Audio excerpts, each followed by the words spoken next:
বেটা শাহিন, উঠো বেটা, সেরি খাওয়ার সময় হয়ে গেছে, উঠো, রোজা থাকতে হবে না।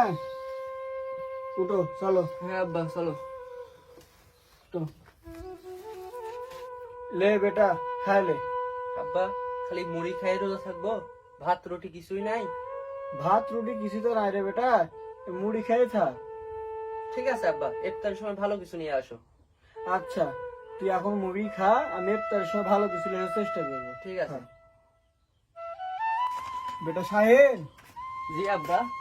তুই বলেছিল না তোর সময় ভালো কিছু লেখার জন্য, তা আমি কাজে যাচ্ছি, তোর জন্য ভালো কিছু লেখার চেষ্টা করবো। তুই বাড়িতে থাক, আমি কাজে যাই। ঠিক আছে আব্বা। সাহেব, আমাকে কিছু কাজ দেন না, আমার কাজের খুব দরকার, আমি হেল্পারের কাজ করতে পারি। আপাতত এখানে কোনো কাজ নেই। সাহেব, আমার একটা কাজ দেন সাহেব, আমার কাজের খুব দরকার সাহেব, আমি সব কাজ করতে পারি। সাহেব, আমাকে একটা কাজ দেন সাহেব, আমার খুব কাজের দরকার। ঠিক আছে, এই জামা কাপড়গুলো চেঞ্জ করে ওই কাজগুলো করো।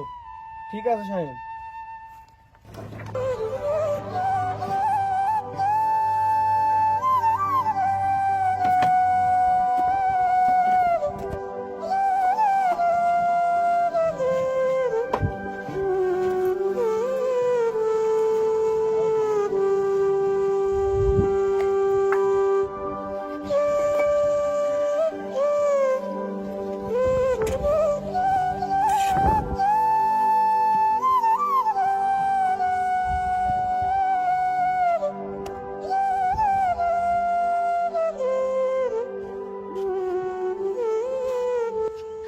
সাহেব, আপনার সব কাজ আমি করে দিছি, এবার আমার মজুরিটা দেন। ছেলেটাকে বাড়িতে রাখে আসছি, ছেলেটা রোজা আছে, বাজার থেকে কিছু ভালো মন্দ ইফতারি কিনে নিয়ে দিব ছেলেটার সামনে। ও, সব কাজ শেষ? দাঁড়াও,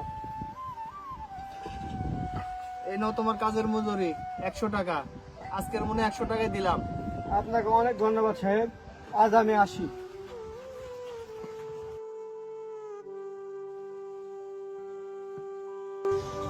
ভাই, আমার ছোট ছেলেটা রোজা আছে তো, খুব শখ করছে ভালো মন্দ ইফতারি করবে। এই 100 টাকার ভেতরে আমাকে একটু ভালো মন্দ কিছু দেন তো। হ্যাঁ ভাই, 100 টাকার কোনো জিনিসপাতি হয় নাকি? যান, এখন ব্যবসার সময় ঝামেলা করেন না তো, যান যান। এ ভাই, শোনেন শোনেন শোনেন ভাই, শোনেন। এই তুমি এদিকে শোনো, এদিকে আসো। কি নিবে? ইফতারি নিবে? আচ্ছা, ইফতারি নিবে। কি হয়েছে? 100 টাকার ইফতারি নেবে।